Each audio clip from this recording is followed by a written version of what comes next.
Hey folks, it's Toronto Sportsman Show time. March 13th to 16th, the Fishing Canada Show is celebrating its 40th year with contests, meet and greets, and Fishing Canada merch. Come celebrate 40 years of our history. Plus, if you show up with a Fishing Canada story of your own, you might even make it onto an episode. Fishing Canada fans are getting 15% off their admission price by purchasing with the link on our website. Don't miss out on this incredible opportunity to spend a weekend with the Fishing Canada guys at this year's Toronto Sportsman Show.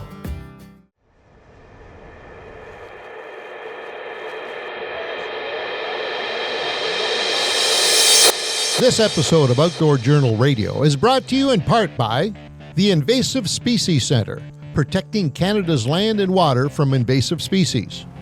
Freedom Cruise Canada, rent the boat, own the memories. J&B Cycle and Marine, your home for all things power sports, boats, and equipment. And Sail, the ultimate destination for your outdoor adventures. Well, hello, everybody. Thank you for joining us. Another wonderful day, another wonderful episode, and another wonderful co-host, Mr. Bowman. Well, thank you, you wonderful person. Well, thank you. No, I saw you signing autographs over there. I like that. No, I was just making some notes. Oh, I saw the black book open. I'm finding that I need more notes now. I got you. As time goes on, I need to remind myself of things that I can forget. Reminders are a good thing. They're a godsend. They're a blessing. Only if you know where you put the reminders and you look in the reminder places. You got a book, and now there's the phones. You can put them in there too. So yeah. You got to kind of confine them to, condense them to one if you can. Is your book? Is that book your life now? Yeah, pretty much. Okay. Chris Johnston of the Johnston brother fame will be joining us a little later on. Come on now. His brother Corey and him have been burning up. Lighting it up. The fishing business down south of the border, winning all kinds of things. Chris has the distinction of being the only Canadian to ever win Angler of the Year. Give me a hell yeah! In the Elite Series, and we're going to talk to him. Yeah, Elites. Yeah, that's a big thing. That's a huge thing for a Canadian boy. It's good for anybody in the world, but is it more difficult, in your opinion, to win Angler of the Year than it is to win, say, the Bassmaster? The Classic? Which is coming up. Yeah, the Classic's coming up. I'd say yeah. I think so. You have to be consistent throughout the whole year versus consistent throughout one tournament, right? Yeah. So I'd say that event. It's almost like the crowned champion of the Classic is the hero of the year, but really, you know what I mean? Like that Angler of the Year award, that's huge. But really, they talk about the Classic champion a lot. They don't talk about... not as much, yeah. It's like all around, I guess you'd call it, but Angler of the Year. Well, we're going to be talking about Angler of the Year here in a few minutes with Chris Johnston of the Johnston Boys. But first, Mr. Bowman... First and foremost. Well, we do have the shop.fishingcanada.com, Fishing Canada store. Did you notice I'm sporting a new piece? Boom. What is that? What do you mean a new piece? What is that? Well, new to me. Oh. It's a full zip hoodie type thing with the pouches. And I like the full zip, you know. I do too. I do like the full zip. Gives you options. Exactly. I like options. Yeah. It's one of many of the wonderful garments. By the way, I don't know whether we ever mentioned it. That's a quarter zip? Is that what they call it? That's a quarter zip. Quarter zip. Yeah. You don't have as many options as I do. Nick commented me on the other day. What'd you call me, Nick, when I had this on? You called me a name. I had it unzipped there. What'd you call it? Guidoed up. They called me the Guidoed it up. With no disrespect to any Guidos out there watching. Exactly. We like you, Guidos. We love Guidos. Yes, sir. Where was I? Where was I going with this? Well, the shop.fishingcanada.com. All the new stuff, right. Yeah. There's Fix your lacer. You got to cover over your logo. I don't want to cover the logo up somehow. You got to either, I'm not a big fan. And, on laces? My regular hoodie, I just remove them. No. Yeah, I might remove them on there too. Yeah, I might. But it adds. They're a nice complement in color. They do add that and that. Like if they have a black lace on it, then are you suggesting I don't remove it? I'd leave them. I'd leave them. It's kind of nice. It's kind of a khaki, off-white color, and it looks good. Not khaki, which is a big difference. Okay. All right. Obviously, we have nothing to talk to you about because we're talking about khaki now. Anyways, go to fishingcanada.com, find the store, or you can go to shop, what is it? Shop.fishingcanada.com. That's right. And you too can, there's all kinds of goodies there in terms of specials and buy this and get that and this and that. Too many for me to even talk about here. Yes. So, look at that muskie you got there. Holy I know. That's smokes. a beauty. Oh, That is a beauty isn't the word. And that's only around 50 pounds. And that embroidery is absolutely stunning. It looks pretty Come on now. Stunning. That's more of the striped barred muskie in there versus the spotted That tail. is But correct. Still one of the three phases. That's right. I'm liking it. I'm glad you like it. I'm liking the. I like this whole set. Who did all this artwork? Oh, Is that Dean? he's That was brilliant. Nick. He's just That was brilliant. Nick? That was Nick. Oh, Just Nick, good brilliant. job, buddy. Yeah, just brilliant. Nicely done. He's not even listening to me. He's playing with his mustache over there. What the hell? Hello there, Dino. How are you doing? Hello, I'm good. Good. Come on now. Are we ready to go now? Dean Taylor, Yeah. the newest Fishing Canada host. Let's talk about that. Thank you for reminding me. You're welcome, my friend. We're alluding to the fact that Dino's episode that he shot last year. He's taking over our jobs, is what he's doing. It's possible. Yeah. Aired. It's the first time he has actually shot a Fishing Canada episode all on his own, Solo. with no parental guidance whatsoever. And it aired last weekend, I believe. Now, when you're watching this podcast, it will have aired a few weeks earlier. So Correct. don't quote me on these times. But anyways, I wanted to ask you about that. How did it go? I've told you that, watching all this stuff in pre-production and during the production period and even during the post-production period is okay, and you get a sense of it. But until it goes to television, until you see it live on TV, it's a whole different ballgame, isn't it? Yeah, I mean, I've seen the show probably 20 times just in pieces, like doing all the editing and stuff. But seeing it on TV, I had some family over. We watched it like live, I guess, at 8 a.m. Yeah. And it was a crazy experience to get up and watch that and see that on TV. It's so Especially cool. I know. even just like I know. watching the intro and everything, and then it goes to me. It's just felt so weird. It was, Nuts, isn't it was it? really cool to see. And yeah. he's got God on his side too, and I'll tell you why. Because so far this year, what is that, episode 5 in our line? Yeah. 6 in our 6. lineup. So far this year, I've had full intent on watching our brand new episodes, and I just, for some reason, am not. Maybe I slept a little later than 8. I did something. I'm doing something. And for some reason, I'm sitting there Saturday morning, Dean's episodes, and I'm thinking, oh. Look at that! I watched his entire. Is the only one I've watched entirely live on camera is Dean. He's got something going on there. He's subliminal messaging or something going on. But Anyways, it was great. congratulations. Yeah, thank you. Great job. Looked fantastic. Something to be real proud of. Thank you. I appreciate that. Yeah, it was good. It was really good. We got some good feedback. I've had buddies that said, "Hey, that guy's good." Yeah. So, yeah. Well, Chris Hockley sent us that wonderful. Come on. I didn't letter. see this You yet. didn't see that? No, I didn't. did not. Are you hiding it on us? I think it might be one of the nicest industry letters that I've ever received. Get the hell out of here. I'll share it with you at a later date. Was it a text message? Text message? Okay. Yeah. I'll share it with you Cool. at a later date. It was moving to say the least. Nice. Wow. And I thank you, Chris, if you're watching this. He does, I It's think. wonderful. I think so too. Yeah. He does watch these podcasts. Yeah. Hi, Chris. Hi, Chris. Listener feedback comes to us at Gayetis. What is that? G. Yates. G. I'll bet you. G. Yates 93. Born in 1993, I'll bet you. So G. How do you know all this stuff? Greg Yates, 1993. Is a guess. No, what That's if a it- guess. Gus? Could be Guess Yates. I'm guessing Yates. But it could be Gus. Could be Gus for sure. Gus Yates. Jerry with a G. Jerry Hello, with a G. Jerry. Yeah.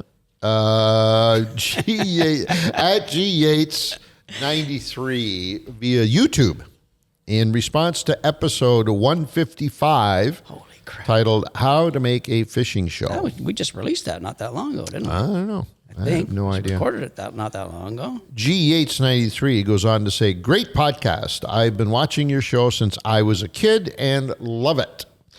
I'm sure a huge amount of work goes into each episode, editing a week-long trip into a 20-minute TV episode, and Got that right. a lot of great footage ends up being cut by necessity in order to make time. Have you ever, is this question now, have you ever considered doing long format episodes for YouTube with more discussion tips, tricks, etc. Similar to New Fly Fisher. I didn't know New Fly Fisher. Oh yeah, was they doing do. that. They have some great long episodes, like hour long, hour plus long, on their YouTube. Yeah, they do. Wow, I'll have to check them out. And how are they? They're good. Good. You know, it's just, you know exactly what they'd be about because it's the stuff that we throw away because he's exactly right. We have so much footage that we just put into the archive. They're on a drive in here right now, and that it might see the light of day one time again or it might not. So why aren't we doing that? Why is anybody? Well, I think it's probably just the production cycle. You know what I mean? We just finish up. Like, we're very busy at this moment finishing our last couple of shows of the year. Yeah. Extremely busy. And then we're trying to prep for again next year. So, I mean, if we could either put a new team on doing something like that. That's what we need. You know? We need more employees. Team. Right? Yeah. Volunteers. Volunteers. Volunteer work. Well, yes. Kind of like the elections, right? Volunteers. Exactly. Okay, well. Get the big show doing this for us. I would like to suggest that because volunteers, you know, it's hard to get good volunteers. I'll be honest with you. Thank goodness. You're going through that right now, right? Thank goodness that there are people who volunteer, but, you know, they volunteer. And so it's hard to get, you know, they're not always top quality folks, but we appreciate each and every one. So what I'm going to suggest now that you brought this up, I think our existing crew is fantastic. They are. All right. I think we ought to convert the existing crew, which are fantastic, into volunteers. Oh. Because then we got great skilled people and they're volunteering. All right. I think that's wonderful. Anybody else agree with me on that? I think you'll do really well with that system. I think. It's not we anymore. Well, we got to go out and get a job that pays. Then we'll give you our volunteer time. So you'll do good, bud. I mean, yeah. I think we ought to just convert everybody to volunteers. It'll be a good show. So, anyways, getting back, obviously you don't want to discuss that. So let's get back to that's good. G. Yates 93. What he's saying is anyebody considered doing a long version? We've talked about it. We've talked about it many times, and it's just exactly that: is the manpower, the effort, because these shows, that 20-minute piece you're talking about, it's the best of the best, but it takes Vova forever to go. We got to log the footage, then Vova's got to piece it together. We write the script out and all that stuff, and all of a sudden he's got to do that twice or three times more, you know what I mean? So it's a long process, the edit. And then, of course, Joe. Now, we might not for YouTube, we might not have to put a total online process, but we probably would now that it's on 4K, right? So there's a ton of work to it. So depending on, and this guy right here, he doesn't go half-ass at anything, okay? I'm going to tell you that right now. We did a half-ass show. He said, Ange, look, here's our full format. And WTF, I think what his words would be, you know. He would just say, boys, get rid of that shit. Get rid of that bullshit and move on. It's a bunch of bullshit. Thank you, Dino. Thank you. I was wondering when that was going to come out of the closet. So it's a lot of work, that's for sure. So it'd be nice to do. Now that you mention it and brought it to our attention, we will definitely look at it and see if it's a possibility. Maybe I'd love to see it. Sometime during the off season, maybe we do a redo. And make it a longer version. I don't know. Do you do it as an experiment? Sure. Just do one of. And I see love if experimenting. Yeah. Always been a very experimenting kind of guy. You have, huh? Okay. Yeah, love that. What's your favorite experiment you've ever tried? Can you recall? Oh, You can't discuss it on this podcast, can you? Conservation Corner. There is a stench in the air. There is a stench in the air right now. I want to talk about that. Brought to you by the Invasive Species Center. Wants us to talk about stench, not the smell. It is stench. It is a fish that's invaded almost apparently every corner of the planet aside from Antarctica, which means it doesn't like the severe cold, obviously. It's a bit of a sissy, but it's okay. Every other part of the world, apparently, a stench has now. Would you stop with the stench thing? I love it. I know it's great, but we you know, we have to. Stench is what we're talking about. Yes, but it does have a stench to it. Oh yeah. Anyways, they are a medium-sized, a deep-bodied fish, right there. Tiny scales. Tiny little scales. Rounded fins. Very cute-looking little animal. They are, actually, yeah. But that's the problem right there with these invasive species a lot of times. They're so cute. Oh, well, let's put them in our aquariums. That's no, you didn't. It does look like an aquarium fish. Sure, if it was a teeny guy, it was like that. A little. Deep body fish with small scales, like Pete just mentioned, rounded fins, and a single barbel on each side of the mouth. These striking olive-colored fish were brought into Canada illegally in 1986. Coincidentally, that's the year the Fishing Canada show first started. No connection there at all. Where they then escaped and made their way into the St. Lawrence River. Obviously, that was the beginning of the end, although not established in the Great Lakes. The gateway, the portal to all things invasive. No kidding. It seems to be, yeah. Wow. They have since been spotted. I didn't mention that when we were talking about fishingcanada.com, the portal, the gateway to your next fishing adventure. Okay, we got Come on now. It's just a derivative thereof, that's all. Tench are highly adaptable to new environments and compete with native fishes like minnows, bullhead, sucker, and waters where they've invaded by eating significant amounts of snails, insects, and other benthic invertebrates. Did we find out what that is? It means they live on the bottom. Oh, that's right. They're bottom dwellers. Bottom dwellers, bottom Why don't we feeders. just put bottom dweller on there? Yeah, because otherwise smarter than that. we're trying to sound smart and we're not. Yeah. Exactly. Other bottom-dwelling invertebrates. Not only could they outcompete native species for food, but it's predicted that tench could decrease water quality and increase the transmission of different parasites and diseases between other fishes in the Great Lakes. So they're a vector. One could say they're a vector. They're a vector. But one of the problems with all these invasive species is they're out competing our native species for food. That's a huge one. Yeah. Right? I mean, as if there isn't enough there to go around now. Our fish need to be bigger, but no, they even less. So what do you do in a case like that? Well, to learn more about the tench, you would go to the Invading Species Hotline or online at eddmaps.com. And you would help keep our waterways free of invaders, and you learn about the tench amongst other invasives. And how would anybody ever know to go? Like, I don't really know the ins and outs of Google searches, but if I was going to go and search for, I don't know, tench maybe, or invasive species maybe, or I certainly would not go to EDDmaps. Well, no, what you would do is you'd punch it into a window. Is it a window, what they call it, guys, on your... a window, because you got multiple. Well, you probably get 500 windows open in your phone. You don't even know it from past, you know what I mean? Right. So there's would be a new one. You'd go, okay, I know I got that somewhere. Boom, oh, there's tench. You hit that one, and there it comes up. Say, hey, that's the one, because they put it in right now, EDDS Maps, and then it's in their EDD Maps S. Yeah, EDD Maps. Yeah, and they put it in there. And what they is say Does anybody know what EDD? Early Detection and Ed's maps. Distribution Mapping System. Oh, I thought it was a guy named Ed had a bunch of maps. Yeah, I did too, to be honest with you. You can have my maps for free. So there you go. So be vigilant. Go and check it out. See what this little critter is all about. It's called tench.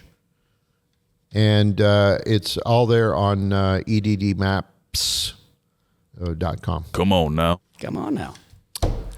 All right. Well, that's stench of the tench. Good one. I like that, Inch. The stench of the tench. You're good. You're good. You're very creative. Carry on, Mr. Bowman. I need a break after that. Wait, after tench. Oh, in the news. Let's do the news. Check this out. Walleye warts. Oh, my Spreading God. in Manitoba. I don't even know if I want to look at this picture, but I have seen some nasty ones. You don't want to look at it. Oh, my Holy shit. God. That was from that was the video that sparked this That's as story. extreme as I've ever seen, because I've seen a lot of this. Not like that. No, I'm just saying that is like not even close to that. See that one on the bottom there? That's what you see normally. No, over this way. Yeah, that's normally you see them 1, 2 every now and then. There, that is, and that's all for sure, Dean. It is all the warts. Yeah. So the story I saw, a guide, an ice fishing guide, reported that he was catching these and they were getting worse and worse every year. And then this year, this is the fish he caught. So he called the ministry in and said, there's something wrong here. The headline on fishingcanada.com for the whole story is Walleye Warts Spreading in Manitoba. And I believe this example was from Gimli, Manitoba. Yeah. It's called dermal sarcoma and lymphocystis. So Come on now. I think the spread, and they're spread. Once the fish gets it, it's spread from fish to fish. So if they contact each other, then it comes through contact. It's a skin disease. It's We've seen it.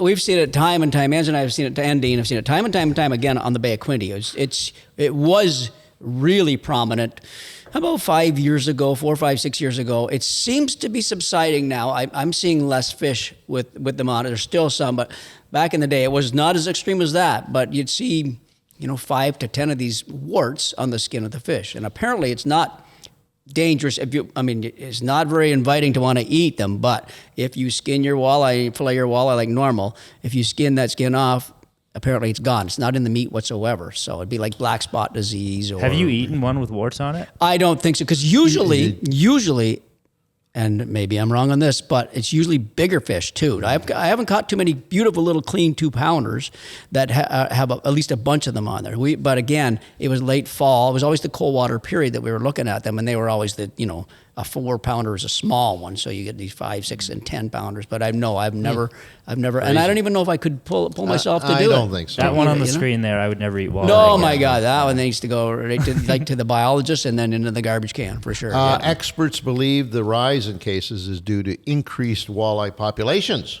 which is interesting, leading to more contact between fish and higher transmission rates. So the more fish, the closer they are, and the more this thing. But they don't say what actually starts it. Right. What started it, right? Exactly. There's other skin diseases, like melanosis is a skin disease on fish, but it's caused through daylight, through the sun. It's a skin pigmentation through the sun. This, they don't say. Stephen Cook, he's our guy to get on this one. This would be an interesting one for this. This is a Stephen Cook Come on now. issue. Yeah, it for is. sure on Fish Talk because with you know the what? Doc. It's they're gross looking. Let's be honest. If you want to catch and keep a couple of fish to eat, well, you might not want to keep them with that on there, right? It's psychological. So very scary. Like that right there. That's a movie that's waiting zombie, to be yeah, made. that's right? a zombie fish right there.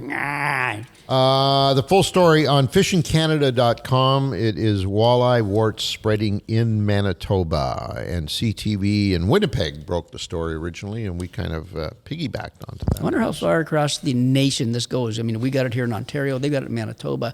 I mean, obviously Saskatchewan and... You're assuming this is the same as the one that we've encountered here. This looks different to me. well, I've never seen the extreme of ours, so because that one does look like ours right there. Right there. No, the one above that, right there. Both, either or. Yeah, both of those look like ours, but Not it this. could be different. Not this. That stuff That's over just the eye unreal. is crazy. He's covering half his eye. Poor guy. Imagine him swimming around there looking at, hello, ladies, and then you look at that and say, oh, my God, who are you going to place with that? Right? He's not gonna spawn. He's not going to be spawned too well. If it's a female, she'll probably be all right, though. But guys Go are check sick. it out. Guys Go are sick.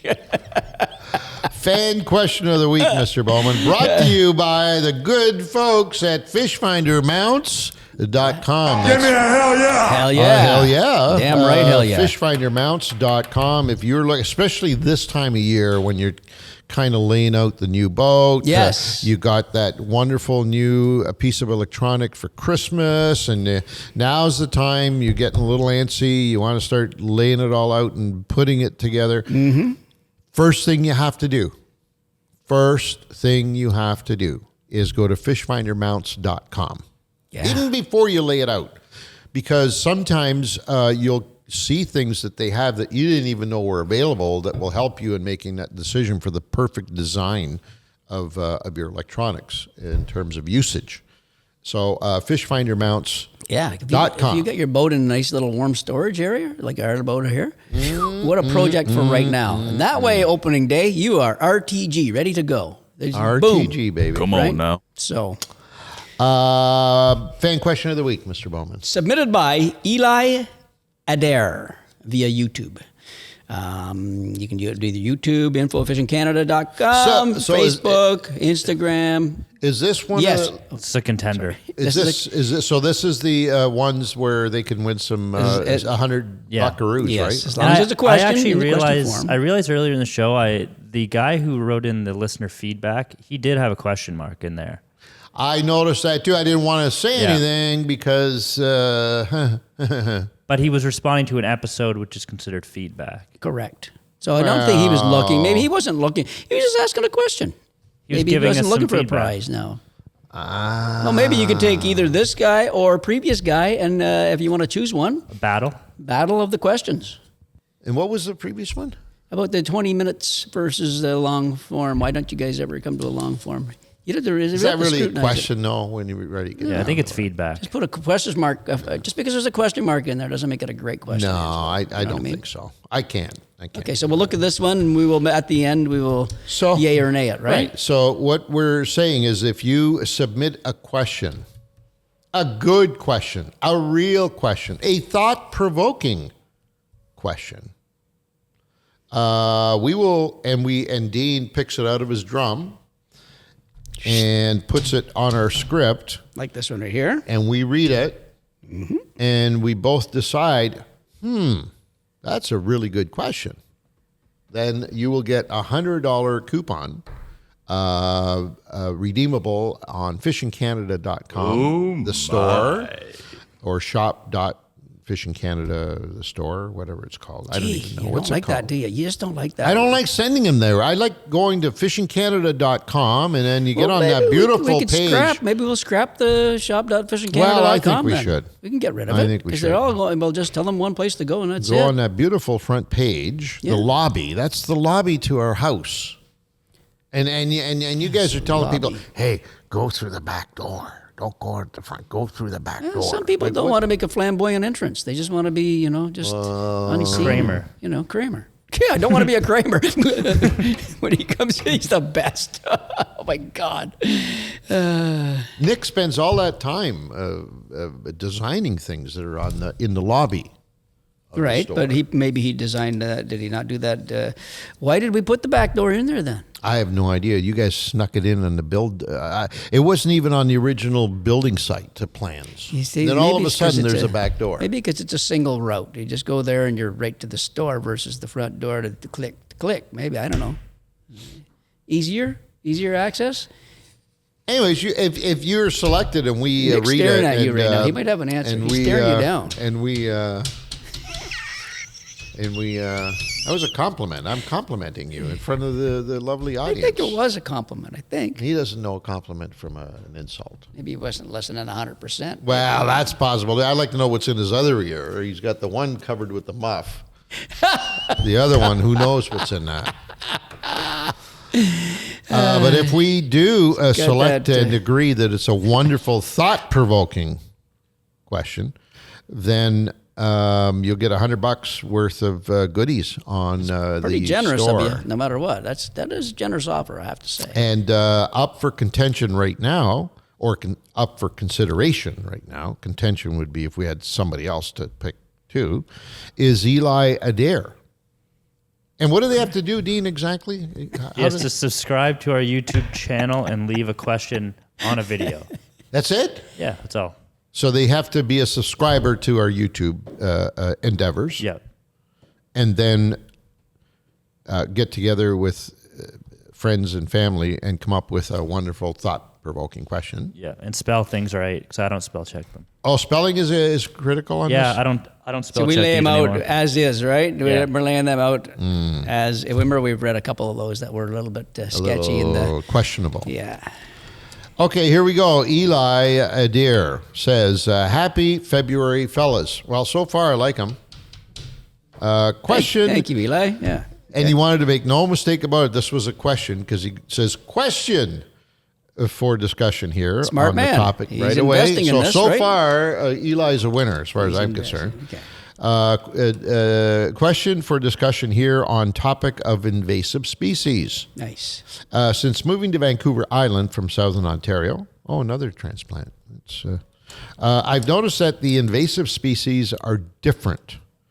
Here, lots of worry about bass and bluegill invading the lake, and that's true. I remember when we first time went bass fishing on the island. Oh my God, we almost got killed. Bluegill invading the trout lakes, and Ontario worried about the round goby, Asian carp, and zebra mussels, etc. It's been fun and surprising to learn the different invaders on the other side of the country. Here's the question now. Have you guys ever been surprised by an invasive species you didn't expect? Any that affected the plan to fish, i.e. showing up with patterns for shiner / smelt and finding only gobies and crayfish? So what's he saying here? What's the question? Have you guys ever been surprised by an invasive species you didn't expect? I can think of one example. I can think of one. That right there. That right there. That really surprised us. Good question, Eli. I like that question because now I can connect it to something. Eh? That is exactly what happened on that shoot. Lake of the Woods. Tell folks what happened. Was it a year ago, 2 years ago, whatever? We went up there, and last time Ange and I fished Lake of the Woods, it was a typical northern lake. Well, this time we got up there, and there was a lack of weeds. There was the whole system seemed to be off. And then we found out very quickly that the rusty crayfish was invading in a huge way, and that obviously had not happened previous, so they are an invasive species that have got in, and they've basically killed all of the local previous crayfish, along with the piles of cabbage weed, et cetera, et cetera. So we were totally surprised, and it affected our fishing. It kind of, what's going on here? He's right. It changed our pattern completely. We put the camera down there. Yeah, we dropped the camera down. Putting the camera down there, it was insane. The zombie apocalypse. It looked like that walleye. He could have been fit in there perfect down there. It was crazy. So it did change everything for us. So a great question. Yeah. But you got lucky on that one, Eli. I'll be honest with you. Had it not been for the fact that we encountered that situation just recently, I would have probably. I'll tell you another one that got me on was early in the years of earlier, let's say 10 or 15 years ago, whatever it was. I did that. The smallmouth shoot on the St. Lawrence River near Cardinal, Ontario, with Brian from Dive Source. You went diving. Yeah. And when we got down there, and of course we saw smallmouth, we saw walleye, we saw some good game fish. But when you looked at the bottom, I could not believe my eyes at how many gobies that I saw, and they were like literally thousands of them from the place where you put in, you just swim down to the shipwreck. There was thousands along the bottom, and you're up above them 5 feet, you don't see anything. You get down to the bottom, they jump up, they do the darting action and all that, and you're looking there, seeing them sitting there. That one surprised me too, and that was kind of before gobies were really a big deal down there, and there was so many of them down there. So that one was another interesting one on a shoot that kind of surprised me. Did it change anything for you? I don't know, because we still caught smallmouth, but we did. Just like that. So that crayfish grabbing on that Ned rig, we were catching gobies on our presentations too. Wow. So it changed in that sense. Not many, but the bigger ones, we were getting, 6-inch gobies on these presentations. Wow. So maybe it didn't change so much. And the smallies were not big like they are now compared to eating. They probably weren't even eating the gobies yet. They probably didn't understand it yet, but it was. So they have assimilated into the food chain. Now they certainly have assimilated, for sure. Yeah. Good question then. Are we going to give Eli? Well, I like it. He hit the nail on the head with that one especially. All right, Eli. Congratulations, Eli. Eli Adair via email or via YouTube. Got the 100 buckaroos for fishingcanada.com, the store. All right, the main segment of the show, our special guest coming up.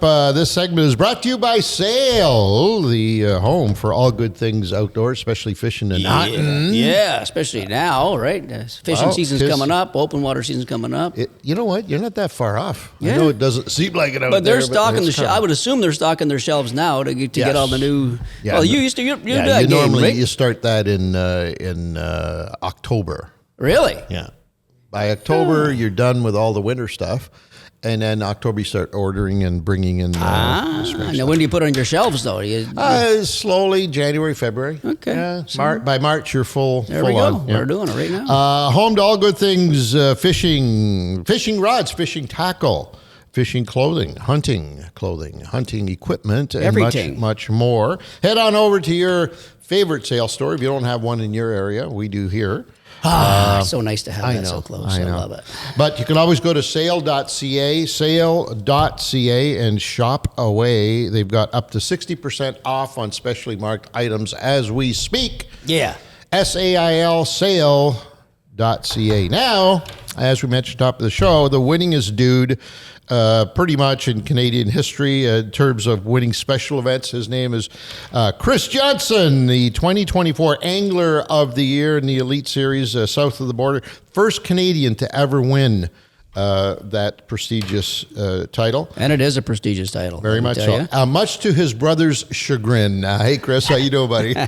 I'm good. Yourself? Good. We're doing good, That Chris. must have killed your brother, huh? Like, seriously, I know he probably did the attaboy thing, attaboy kid and all that stuff. Yeah. But deep down inside, it chaps his ass a little bit. I can guarantee it. And I remind him of it every once in a while just to make sure I rub salt in the wound. absolutely. Are you kidding me? Oh, God. Just everybody to listen. Everybody's listening. Corey is Chris's brother, and they both fish on the BASS Elite series. And although they work together monetarily, so they can accumulate all the prize money together. But there is definitely, the Johnston boys definitely are fighting with each other and internally a little bit, you know, I got to beat him and I got to beat him. So it's an ongoing thing that we've known these guys forever. And it's that, yeah, for sure that one must It's always a competition, even when we're fishing in the same boat together in a tournament on Bay of Quinte. It's always a competition. Who puts more of the keepers in the boat? At the end of the day, we usually give each other a hard time. That's it awesome. never stops. How do you deal with the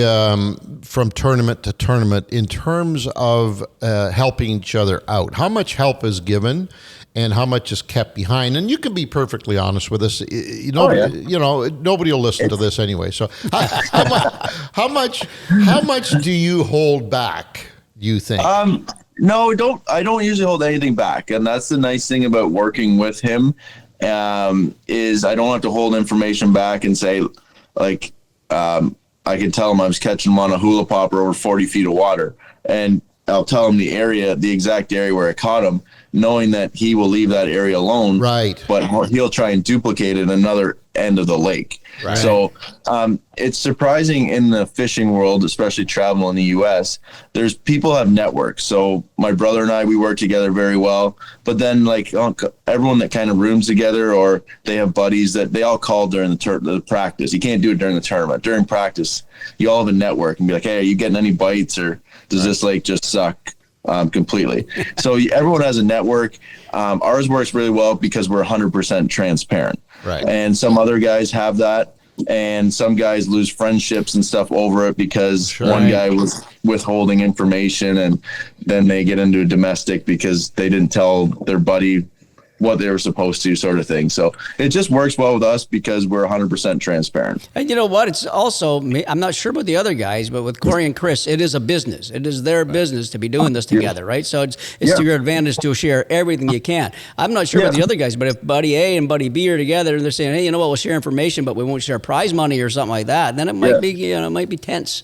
They might 100%. And when someone's livelihood's on the line and they got bills to pay, then they might be like, I'm just going to hold a little bit back so I maybe have a chance of winning this $100,000, which goes a long ways, because there's not as much money in the fishing world as people think. Even when you make it to the pros, you're not making millions of dollars like golf or something. Right. It's you're still grinding. Let's talk about that for just a minute, please, because you're playing the game at the highest possible level that anybody can in North America. Let's be perfectly honest. So it's time that we became a little more open about that. We keep saying, you're winning the big bucks and all this stuff, but the truth of the matter is it's still not recognized as, you mentioned golf. Oh my God, there's a perfect example with the money they make. And really, there's no difference. Well, in my opinion, I think, and I could be wrong, you're a golfer, I'm not, so you might disagree with this, but I think it takes more to win at the high levels that Chris is playing in terms of fishing. And I know I'm going to hear all kinds of people say, but than it does for the big golf pros. I think it's more difficult to win. What Chris won, the Angler of the Year, in the fishing industry at that level than it is in golf. My opinion. It's a good point. I'd probably put it on the same level. Well, I'll tell you what the difference, and Chris, you may or may not agree. A golfer has to worry about himself. A golfer has to get himself in shape, has to be technically sound. That day or that week, he has to be on top of his game. Mm-hmm. The only thing that matters is how good he performs and executes. In your world, you could be at the top of your game. You could be you can be executing like you've never executed before, but you've got another living organism that may or may not decide to play the game with you. It's a good point. And that's the problem. I agree with that. Is we have that variable with a fish that's got a tail and likes to swim. Yeah. So you could be the best fisherman in the world, and if those fish swim half a mile away overnight and leave your whole area, it's just a whole nother curveball. And then you're dealing with women fish too, so they got a personality of their own, and sometimes they don't want to bite, and you cannot make them bite. So there's a lot of curveballs at it. You know what? It's the same thing with our television show when we're shooting TV. It's exactly the same. We're fighting against those little beasts to try and complete a show, right? Another living organism, right? It's and not the bigger just they about are, the smarter they are. Yeah, for sure. Exactly. Every species. So. And so, I only say that because I don't know whether people truly understand and respect what it takes to do what you guys do.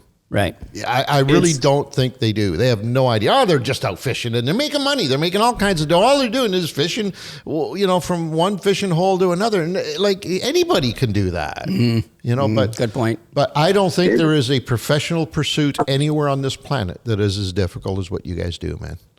I appreciate that, and it's a big mental game. A lot of us are kind of at the same skill level, fishing wise, but then the mental game is huge in fishing, and you guys know from fishing tournaments, and it's just making decisions on the water.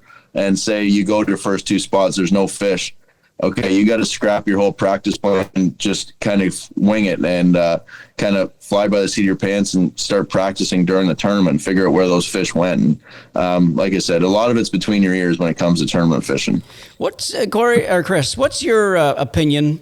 I'm sure you and Corey both have an opinion on the new no entry fee rules of BASS. That changed a lot, and everybody thinking, "Oh my God, that's great! There's no entry fees now." But from somebody that's successful, between you and your brother, you guys are successful at this game. Does it help you or does it hurt you? Do you think?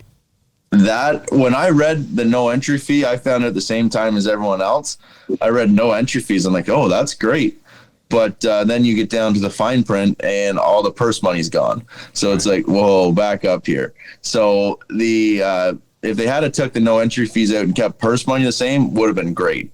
But what happened is they just took the money out of our purse, and that was $4 million gone out of our purse. Wow. And it hurts the top guys. Wow. They did a bunch of payout analysis over the past 2 or 3 years of like where some anglers finished, and with the new payout, if I had the same year, I had same year I had last year, but with this year's payout, I would lose about $35,000 to $40,000. Wow, out of my pocket. So it's not good for the top guys. Do you guys have? I know in some of the other professional sport. No, I'll take that back. Probably all the other professional sports, there is a players' union that is able to step up and say, hey, wait a minute. That takes money away from my people, and therefore we're not going to allow it. Do you guys have anything like that? No, it's kind of funny you mention that. It's like you're getting my email threads that I get from all the anglers. Oh. They're trying to start an angler union right now and try and help with some of these issues. It's been tried in the past and never seems to work because, to be honest, it's hard to get all the anglers on the same page. Right. It's almost impossible because the no entry fee helped a lot of guys that are struggling to pay their entry fees, have a couple bad years, and they're not sure how they're going to come up with the $45,000 entry fee at the start of the year to fish the elites. And then you got 20 to 30 grand in expenses. So those guys are all saying, well, I like the no entry fee rule. And then you still have a shot to go in and win a tournament for 100 grand. The bad part about that is the guys that are cashing checks and in, let's say, top 20 in AOY, it took a lot of money out of the pot in the top end. So you can't get anglers to ever be on the same page. And it's like it never changes here in Canada. There's people that want one thing and you can't get all the anglers to agree. So have your union versus non-union boys out there fishing together. See, my opinion, even to get everyone to agree on the union, no one knows what the fishermen actually want. Exactly. So my opinion, I didn't like when I heard about this. I didn't like it. I think the entry fees you're talking about, right? Yeah. I think it's going in the wrong direction, and I know most fishing dudes out there will disagree with this, but let me finish first. I think that we need professionalism. I think we need that top tier. I think we need that to be a goal that's very hard to achieve, both in terms of financial and skill. I think that without that, we start losing the showcasing element of fishing, which in turn, as you know, Chris, brings the young guys into it, brings the kids into it.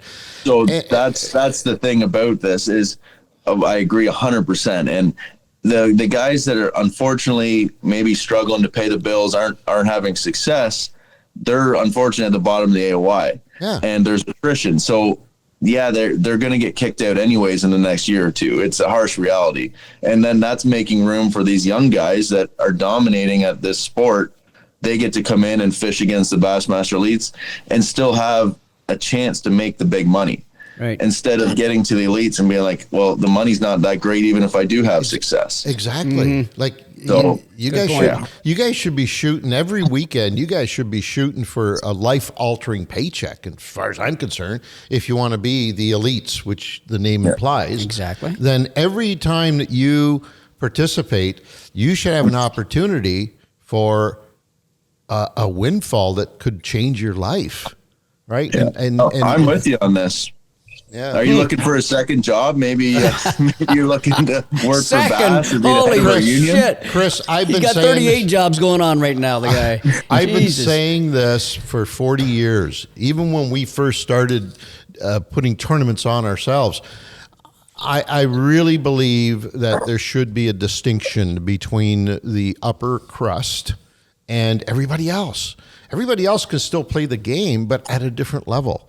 And what makes that difference? The bling. It's the bling, man. You got to be able to see that pot of gold. That's what and we alluded to golf earlier on. I mean, listen.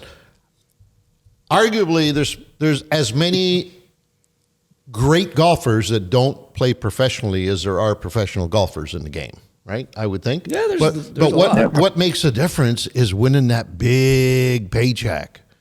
That's what What also makes a difference is guys like these guys that have committed to it as their living, as their job, right? It's 100%. That's what they do. When you do it up in Canada here, you're fishing these tournaments in Ontario, for instance, you can't make that your job because you can't win enough to keep it, to make income on it like that. So And when you say that, Pete, it's kind of funny. Like growing up fishing tournaments here, never did I think I could do it for a living. Right. It was always a hobby. If you make a few bucks at it, it was a bonus. But and that's why I never had the mentality that I was ever going to fish for a living, to be honest. And it worked out great. I'm super happy. But now hopefully we've kind of opened the doors to more Canadians. We're seeing more guys fish the opens now from Canada, which is great to see. And kind of putting Canada on the map for fishing because there's a lot of good anglers up here, as you guys know. Absolutely. I think absolutely. Pound for pound, we've got more We're showing up. skills. We're showing up. Yeah, absolutely. Hey, More Chris, skill. did I notice moving on to some of the tournaments, did I notice for this year's series there's no St. Lawrence event? Or is it still on? That's correct. It finally gets a break. Wow. Is that? I think we've been there 6 years in a row or so. So normally, is that what they do? They give a lake a break or something like that? It's not the Johnston rule here, is it? Where they say, well, these guys are going to win again, so what the hell is move it, right? No, it never has. I don't think a tournament gone to a location that many times, but it honestly comes down to dollars. And you guys know this. It's the venues that the St. Lawrence back 7-8 years ago. It was nothing for tourism. The towns were small.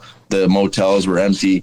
Now, if you go to the St. Lawrence River in the summer from June till the end of the year, it is packed with bass boats. So the kudos to the townships that put the money up to get bass to go there, and they saw how much like an investment, a return on their investment they're getting because their tourism has blown up. It's now the #1 fishery in the world the last couple of years. So they're getting their money's worth paying bass to go there and give them exposure. So that's the main reason. And I'm sure we'll be back there in the next year or two. Yep. Okay. Cool. You're going to miss it for sure, huh? Yeah, but it needs a break. I like a change of scenery, to be honest. And to be honest, maybe give me a year to find a couple new spots out there, because it's getting harder out there. The fishermen are getting better. The mapping's getting better. Live scope's making it easier for people to find spots. So I might need a week or two just to go out and kind of play around, because I don't get much time out there just to go fun fishing. So hopefully I'll get to go there a couple times. You mentioned live scope. Probably a good time for us to quickly just jump in and out of this topic. Obviously, it's very much in the fishing news the last couple of years, especially regarding the use of forward-facing sonar, or the amount of forward-facing sonar time that pros like yourself can use on events. What's your opinion of all this? I feel like it's beating a dead horse. I'm honestly sick of hearing about it and people just complaining about it on social media and battling back and forth. I'll fish with it. I'll fish without it. I don't really care. Just make the rules and let's go fishing, is my opinion. In a perfect world, what I would like to see is, for the Elite Series I'm talking, let's flip a coin. The first term of the year, let's say it's live scope or no live scope. Wow. And then alternate the rest of the year. We have it, we don't have it. And then honestly, it's just to kind of keep people quiet.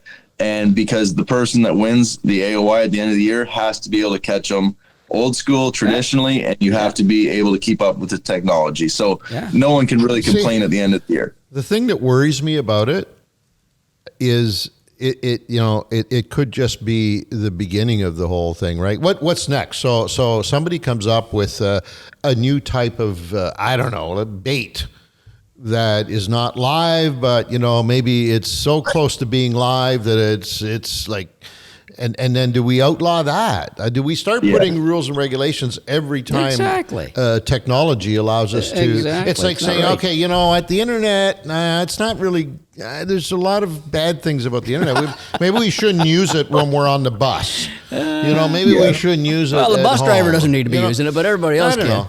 You know what I mean? It's technology. We can't turn the hands of time back. It's weird. What it is, right? So, and I have no problem with the technology. I think it's a great tool for me to use, and I think it speeds up the learning curve for our younger anglers, younger generation, to get fishing. And the only downside I see about live scope is the television aspect. Right. And that's only when you have a camera in your boat.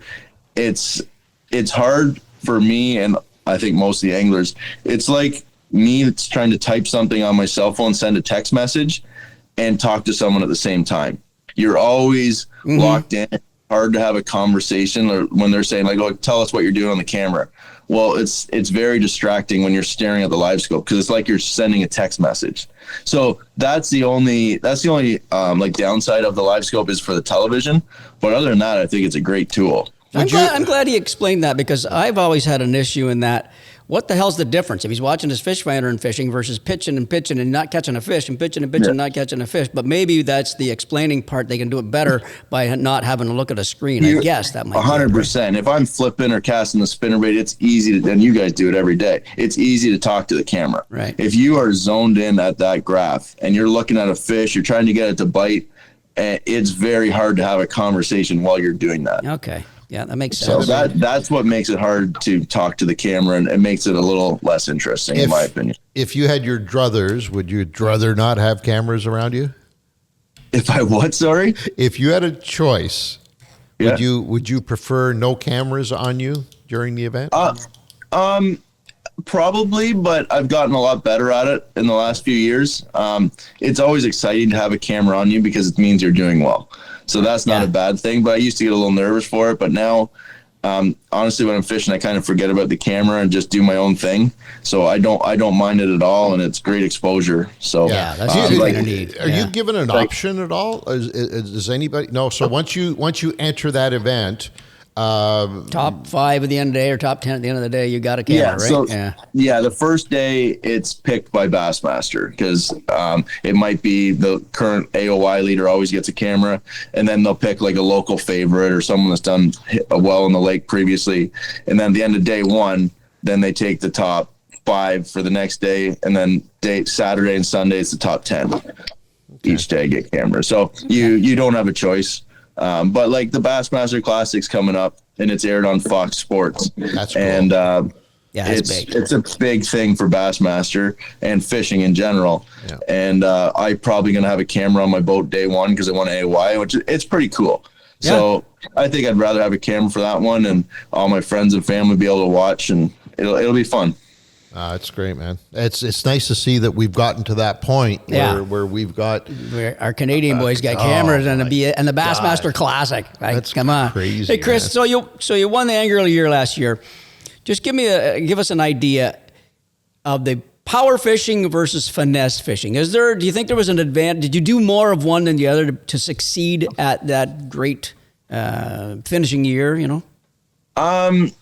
It was kind of 50-50 on live scope, which you guys know dominates, and then power fishing, shallow bank fishing, kind of what I grew up fishing. Right. I did some bed fishing along the way. So I would say it was a 50-50 split between, I don't know if you call finesse fishing, like on the live scope, a lot of them came on a jerk bait, if that's kind of finesse, and then a few on a minnow. And then my bank fishing was, some tournaments was throwing top water down the bank and covering water and then finding some bedded largemouth along the way. So it was a 50-50 split for me. Can you look back at 2024 and say that was the moment, that event, that whatever happened, that's what gave me this incredible, prestigious award as Angler of the Year? That moment made it for me. I don't know that there was one moment as much as a tournament. It was Lake Champlain.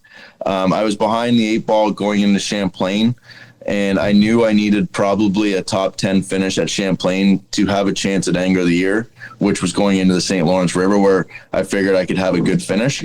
So it was going into Champlain, and then ended up having a great tournament, finished second. I lost by 1 ounce. Yeah. But at that moment, I was like, I've really got a shot at this AOY title. Wow. But there's probably 10 different fish catches I could tell you about on Lake Champlain that went well, and I was like, oh, it's going right.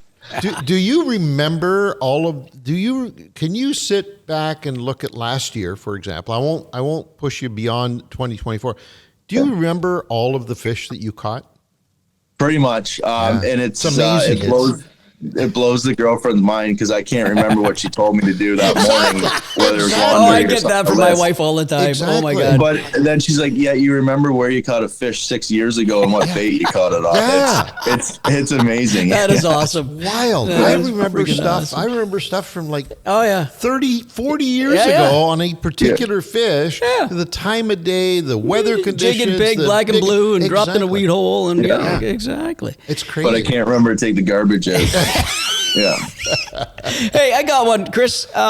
So in a normal tournament situation, you guys, as the tournament starts, there's no cell phones usage or whatever. So Corey and Chris are working together before the tournament, and then now you're still working together, but now you're no communication with phones.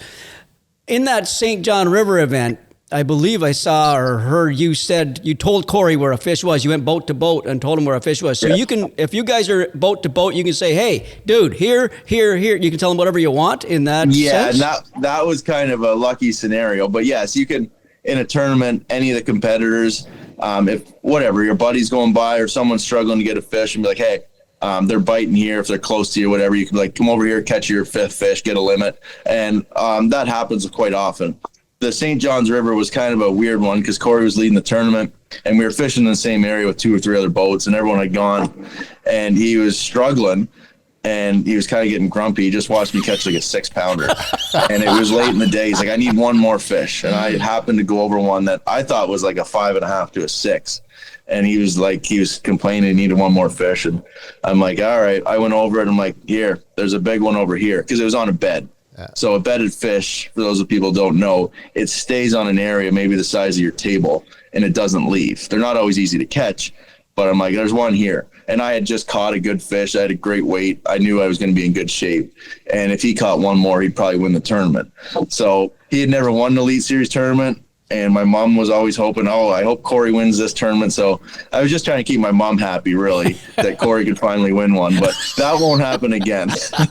And he goes over to it, catches it in one cast, and it was like a 7-pounder. Oh! I was like, oh my God. I thought it was like a 5.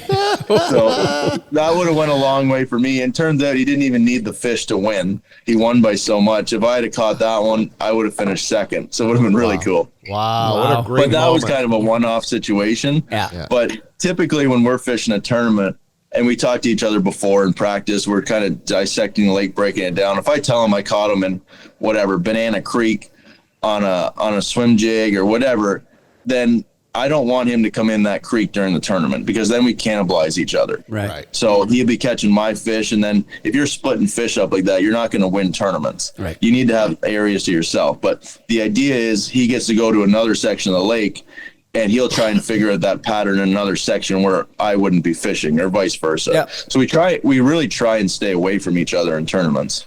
Okay. How much is there?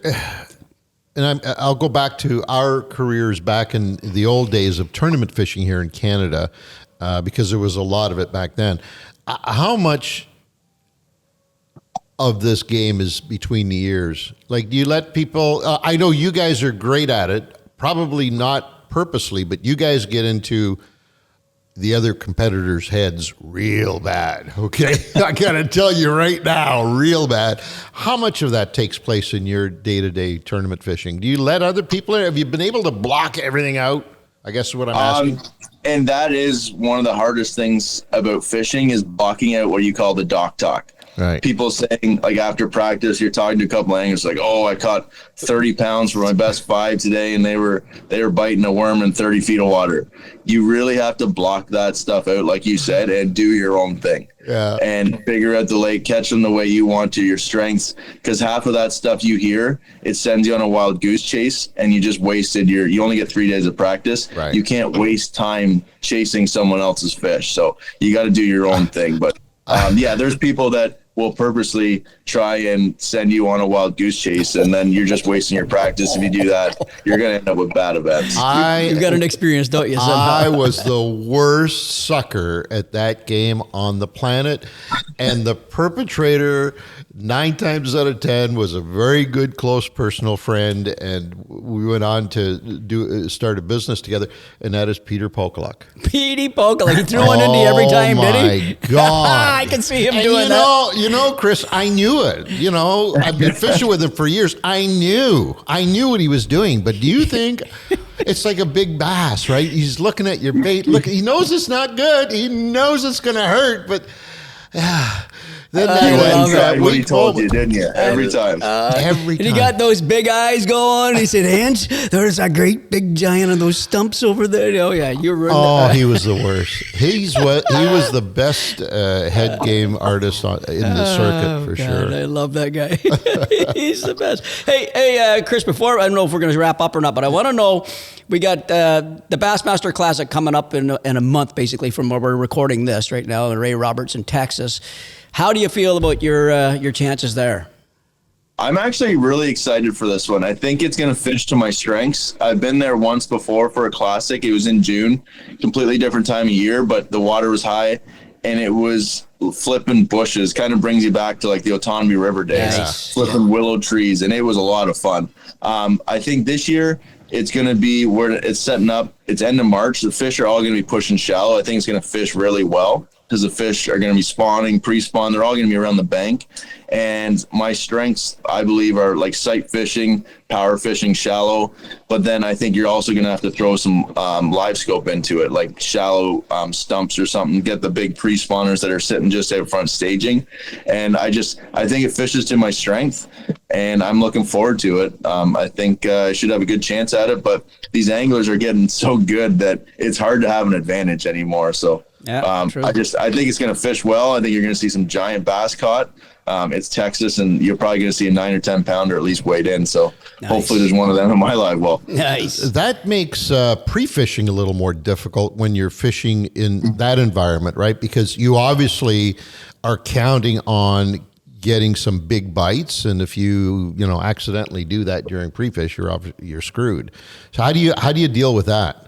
So the classic pre-fishing it's a different animal in itself. So practice starts a week before the tournament. So I get to practice Friday, Saturday, Sunday. Then I got Monday and Tuesday as off days, which is get checked in the hotel, whatever. And then Wednesday we get an official practice day, which is 7 till 3. And then we get another off day, and then the tournament starts. So the stuff you find a week before the tournament in the springtime is changing daily. So it's very hard to put a pattern together that far before the tournament. So you're kind of almost practicing to see where the fish are going to be. And then you get Wednesday, 2 days before the tournament, to see what's changed, kind of come up with a game plan and start fishing on the Friday. So catching a fish a week before the tournament, it's probably not going to be there anyways by the time the tournament comes. That Wednesday, you'd want to shake fish off, not sting them. But that Wednesday is going to be tricky. Like, do I go looking for bedded fish all day? Do I try and find pre-spawn ones that are coming on the live scope? And only 8 hours to figure that out. It's tricky. And that's what I said earlier on. That's why I think you guys are at the top rung of true athletes. I really mean that, because think of what he just said. And let's take it back to golf, which is probably the highest profile individual non-team event in terms of professional sports. Nothing's really going to change in their game from day 1 to day 10 leading up to the event. Yes, it's good. It's going to be a little windier. It's going to be a little sunnier. It's going to be a little bit of rain, maybe. But that goes for everybody, right? Mm-hmm. You're talking about another living organism that you might make contact with 7 days earlier. And you just said you have to kind of figure out, where is he going to go? Because sure as hell, he ain't going to be here during the event. And that's why I say what you guys do is just on a different level completely. And the world does not recognize that. The world doesn't understand how difficult it is to be a professional fisherman at that level, at your level. They just don't get it. Hell, we have a hard time relating to it, and we're in the business, right? So the average person sitting at home really doesn't have, for sure they don't know that. Have a grip on what you guys do and what you represent. They think a fish is a fish is a fish, no matter what, right? There's a pickerel over there. He's always there, right? He's always going to be there. And these guys know it. He lives there. He's going to go get him on the tournament day. Well, that's just the funny thing is, and when you say that, people watch on TV and be like, oh, this is the greatest job in the world. They see you catching fish, put them in the boat, you're having fun. The things you don't see are all the bad days. When you're going out there trying to find the fish and you're striking out and having bad tournaments. Well, you don't have a camera on you that day. And you don't see all the bad days. So people just see the highlights. Yeah. They don't see that you're a full-time truck driver and you're a part-time fisherman. Like, I got to drive to Florida, Texas, Oklahoma, back to Texas. I'm going all over the U.S. And how many miles? A lot of stuff that goes. How many miles a year do you put on your vehicle? Oh, I don't know, about 70,000 miles. Holy shit. There's some bad stuff that goes with the job that people don't see. Oh my God, 70,000, over 100,000 kilometers a year. So, and during those miles, have you had any major breakdowns of the vehicle or the trailer of your boat or anything like that? Knock on wood, no. Okay, but I try and keep a current vehicle. Yeah. Not that always works. Is like a 2-year-old. I kind of try and trade them in, but you never know what can happen. Get a flat on the highway. Yeah. Who knows? Yeah. You've had your fair share of technical failures during and pre-fishing for tournaments along the way. How difficult is it to be able to block that out? You know, like your trolling motor goes on the bling. You know, you ding a prop and you only got one blade left on. Like, how much of that goes into that? That's really hard, and that's a big mental thing again. Or the big thing that everyone worries about now is your live scope transducer goes out and you're on a live scope tournament. It's like, oh no, what do I do? I've had that happen. You got to go fish, and you're not necessarily trying to win. You're just trying to stay in the game for the next day, just to try and keep yourself in it. But yeah, the trolling motors broke on me. Big motors broke. I've had to fish whatever. I made it halfway to my spot, and the big motor went, and you're stuck fishing halfway between nowhere, and you gotta make do. You gotta be tough. You gotta be mentally tough for that. Yeah, and it's, if you lose a giant fish, say we go to Texas and you're in the Classic and you're in contention and you lose a 10-pound bass, it plays on your mind big time, and you're thinking about, like, I just blew the tournament, but you got to put that behind you and just keep going and be mentally stable, I guess, and just keep focused. Yeah, people don't think that happens to you guys, right? People think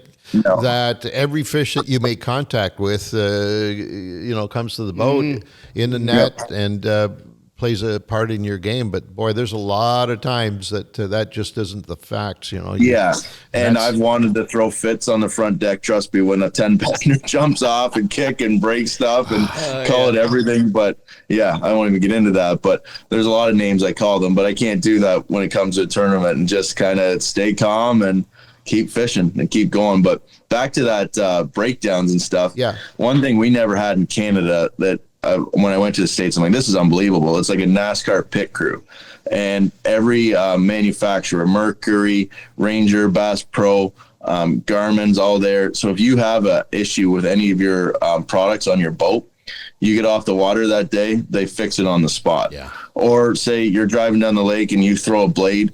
I can call the Mercury guy, and if he's a 30-minute drive away, he'll come meet me on the lake and try and put a prop on to keep me going the rest of the day. So having that to depend on is unbelievable, and I never had that growing up, and it's just amazing the support that we do get from the manufacturers. In the early days of tournament fishing in Canada, now I'm going back to probably before you were born, but we had that kind of support here. We did? Mercury was at Mercury, every event. sure. Yeah. Every event, and at that time, Motor Guide, they were at every event. If you had a problem mechanically, there was, like you just say, there was somebody that would drive out to wherever you are, and they'd bail you out, bring you new props. Well, we had a problem a few years ago. Problems. Well, no, at the B1 in Quebec. In Quebec, yeah, and they had a Merc team there that fixed us up. That's right. We had a Verado there, and they literally fixed it on the spot, on the water. We didn't even know. It's unbelievable to have that kind of support. And when I went to the States, I didn't have any of the big sponsors or whatever, but I made sure I was running the products that were there to support the anglers, because if you had an issue, you needed that there. When you got off the water, they'd fix you up, and not all of them were there. So it was a big selling feature. Speaking of sponsors, let's pay some bills, shall we? Tell us who you're involved with, who's supporting you, what brands are you sporting? Give us the lowdown on that.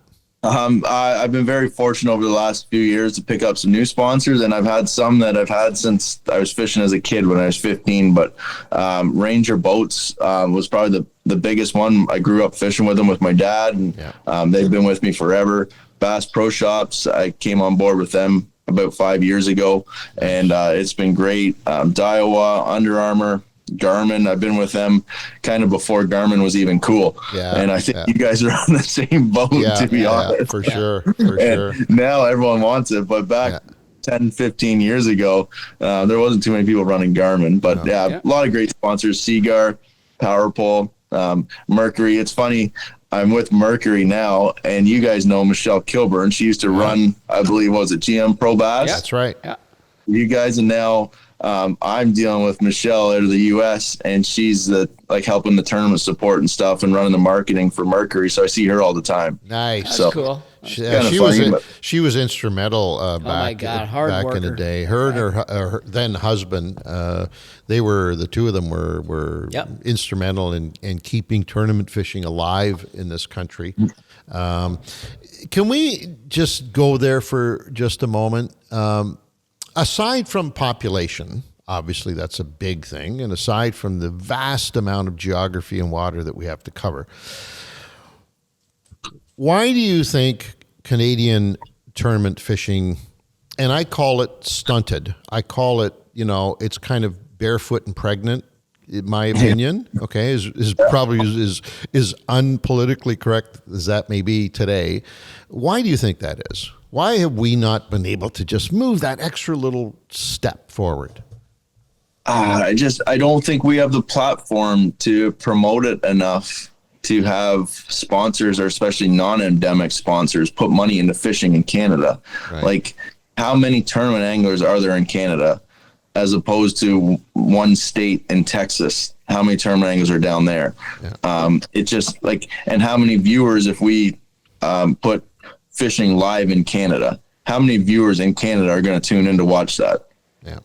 They watch the Saturday morning 30-minute episode of whatever Fishing Canada, which is good, but I don't think there's as many tournament fishermen that are kind of dialed in, and sponsors can't justify spending $20,000 to sponsor an angler to go fish tournaments. There's no ROI for them, in my personal opinion. I'd love to see it, but I just don't see it happening.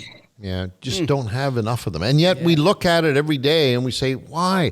There's like, everybody wants to fish bass. Everybody wants to fish a tournament. Everybody's into it. And you go out to a lake on the weekend, you know, and there's bass boats everywhere. It seems like there's all kinds, but really in the big picture, there's just not enough. Yeah, and it's the support, like Chris says. It's I guess these sponsors see the lack of, I don't know, not numbers. You're right. There's lots of numbers of boats, but I don't know. if you go to a weigh-in, how many fans come to a bass weigh-in in Ontario?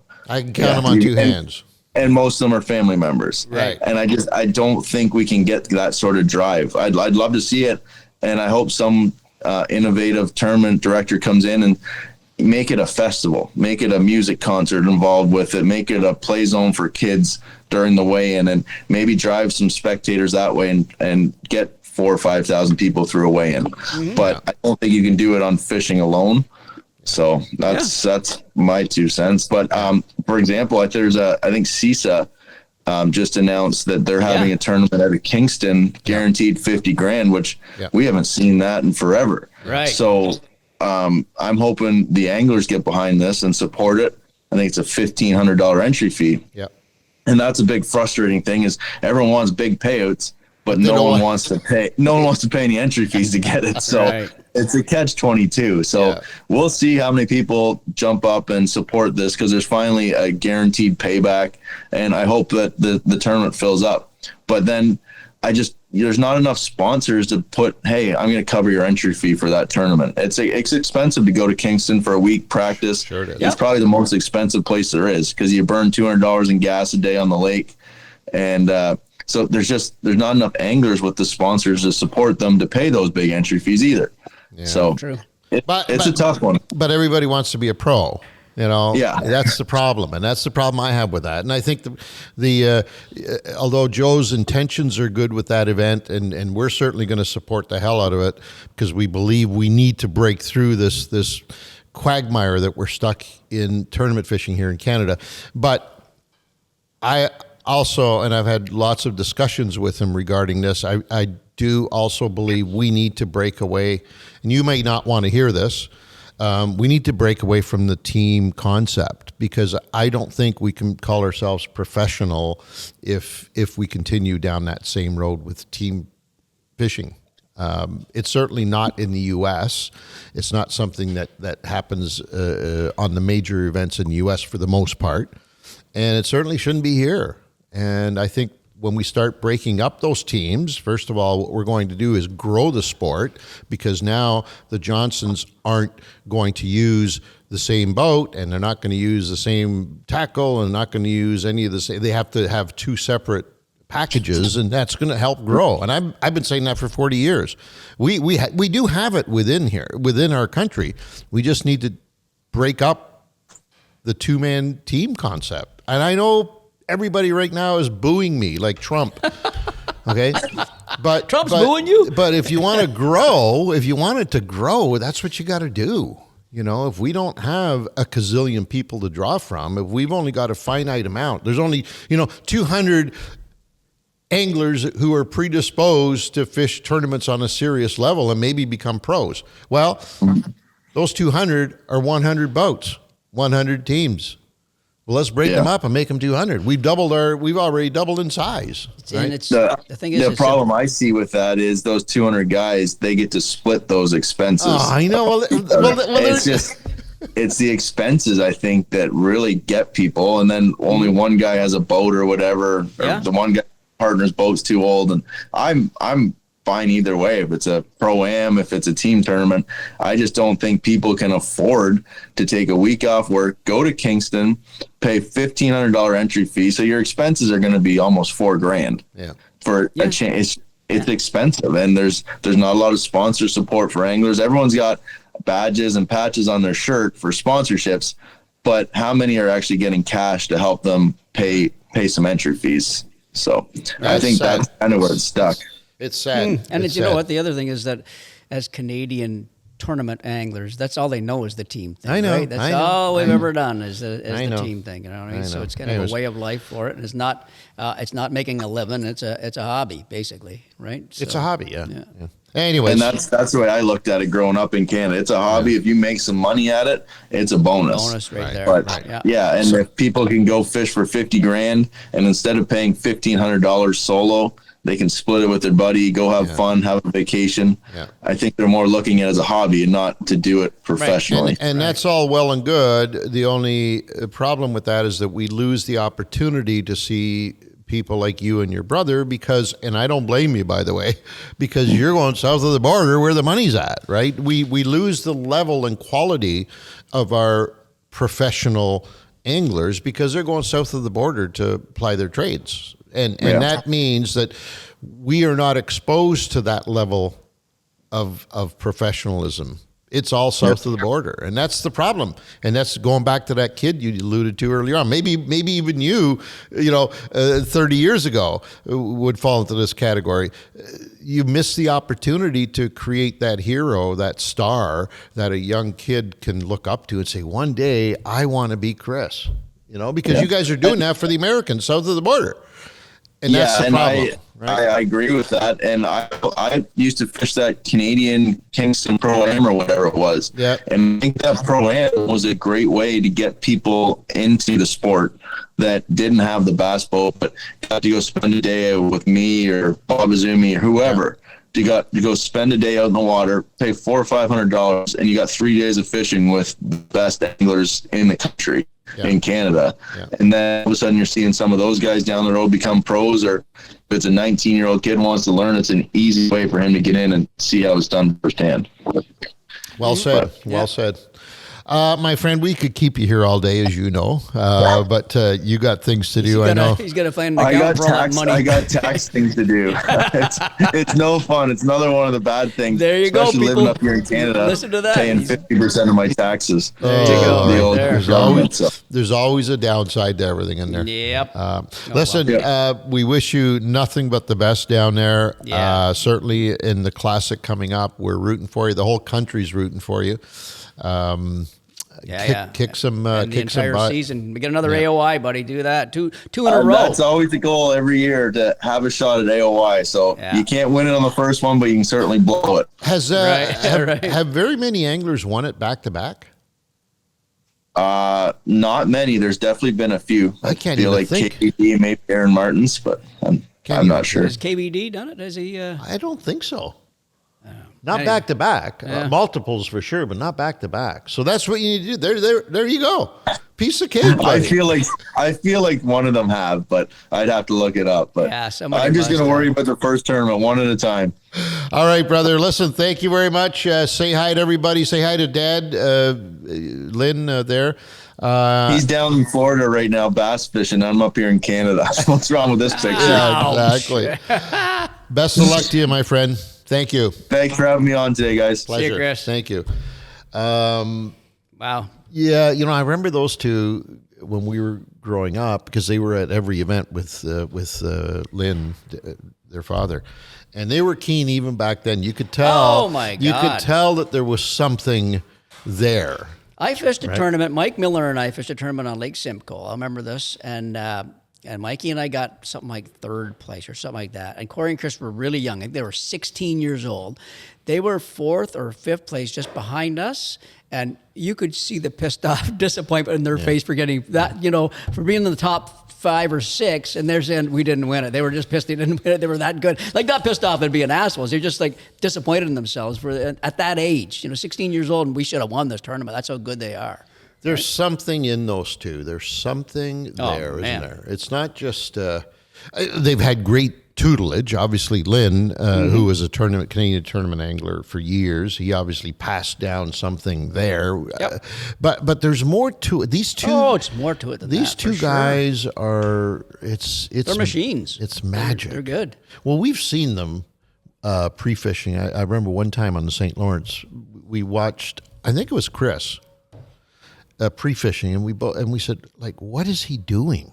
We couldn't figure out what he was doing. We saw one time where he was running a camera, and that's all he did. He sat in his boat, and he just sat in the cockpit and ran down current for about 2 miles of just running camera. You know what I mean? But this one time I'm talking about, I think it was Chris, was pre-fishing in extremely shallow water when in fact we had, and I think the majority of the field had determined that there were no fish in that shallow water. And yet there he was, just plowing away through the shallow water. We were all out on the edges, right? Looking for fish. There's something, those guys know something that we don't. I'm telling you.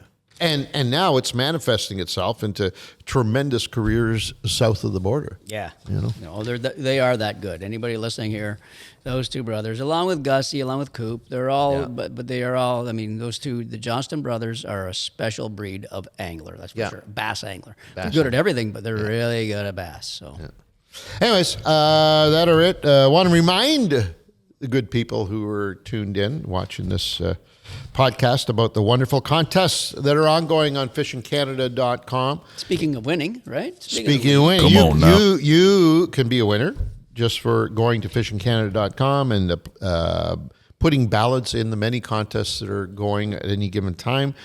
J&B Cycle Marine and Marine, J&B Cycle and Marine very good. Are giving away something right now. Don't know what, but they're giving away something. I'm sure something nice. Do we know, Dean? Do we have any? I don't want to say yet. We're recording this a little bit in advance. So. Oh, see, it's a secret to us. Yeah. But if you go there right now, you will know what that secret is.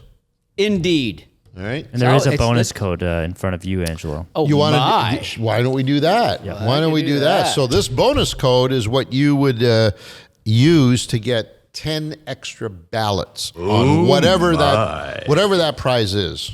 So gone are the days of 100 ballots, right, Dean? That's all done and over with, right? So don't feel bad about we're just giving 10 away. We couldn't afford it. We couldn't afford it. It's a lot of investment ballots in there. So there you go. The much anticipated bonus code for this edition of the fishingcanada.com contest is the word Canada. Yeah. Obviously, in keeping with everything that's going on around us right now. The word Canada looks like it's all uppercase, Canada. If you take that and put it into the bonus code area on the contest section, you will win not 1, 10.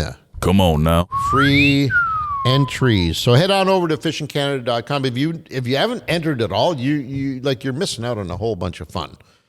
That's all I can say. So get on over there right now and have at it and put in your extra 10 for using the word Canada in the bonus code that is Canada.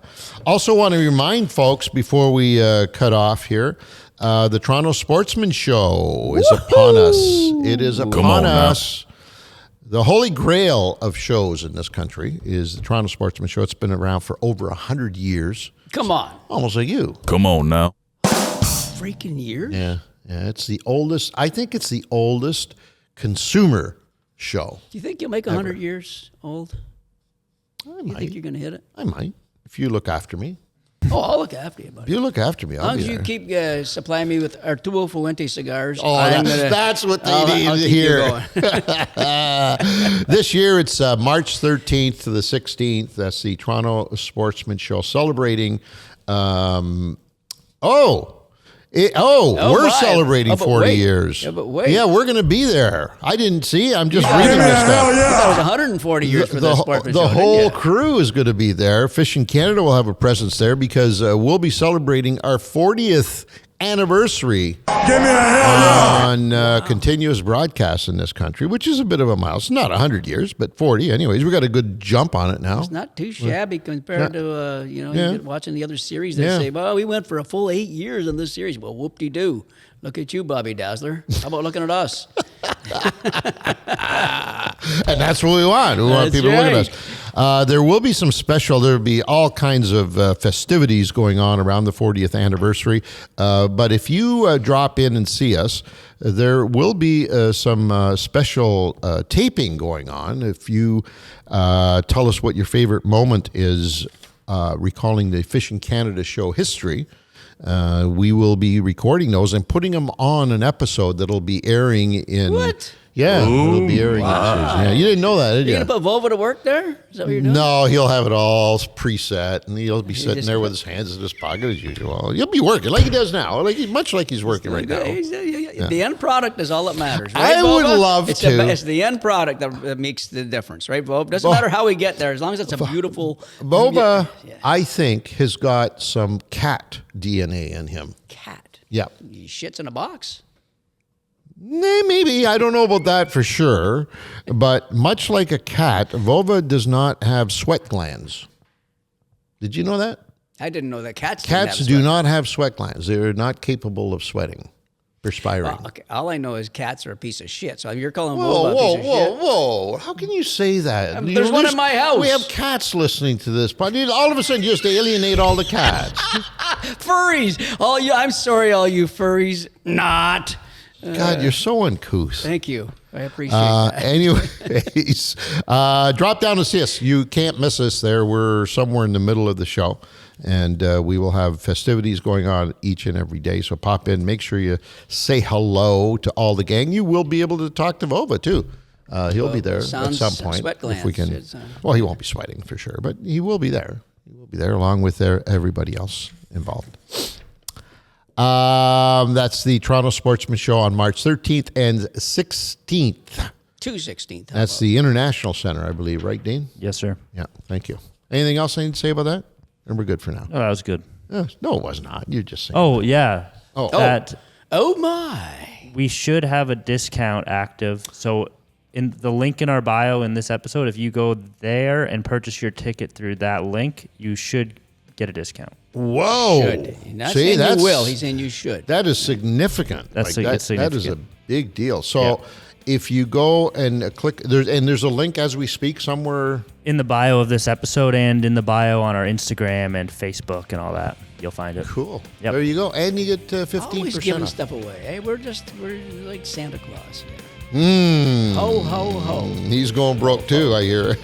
All right. Thank you very much. On behalf of the entire crew, Boba, Nick, and of course, Dean. Come on now. Peter Bowman. I'm Angelo Viola. Thanks for joining us. Catch you next time.